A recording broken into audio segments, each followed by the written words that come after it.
వెంకటాపురం, వాజేడు, ఏటు నాగరం, మంగపేట్, కన్నాయిగూడెం, తాడ్వే మండలాల్లో వైన్ షాపులు ఎంఆర్పీ ధరకు అమ్మని పీసా చట్టం గ్రామ సభలో తీర్మానించడం జరిగింది. కానీ దీనికి విరుద్ధంగా అధికార నిర్లక్ష్యంతో యథేచ్ఛగా బెల్ట్ షాపులకి పట్టపగలి అక్రమ రవాణా చేస్తూ ఒక క్వార్టర్కి 40 రూపాయలు అధికంగా డబ్బులు వసూలు చేస్తున్న సంబంధిత అధికారులు పట్టించుకోకపోవడంతో ప్రజలు అనుమానం వ్యక్తం చేస్తున్నారు.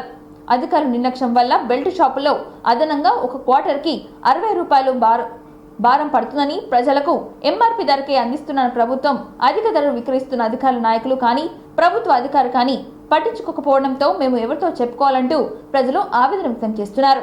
ఇకనైనా దీనికి సంబంధిత అధికారులు పట్టించుకొని వైన్ షాపులపై కఠిన చర్యలు తీసుకోవాలని ప్రజలు న్యాయం చేయాలని కోరుకుంటున్నారు. ములుగు జిల్లాలోని వెంకటాపురం, వాజేడు, ఏటు నాగరం, మంగపేట్, కన్నాయిగూడెం, తాడ్వే మండలాల్లో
అత్యంత ప్రతిష్టాత్మకమైన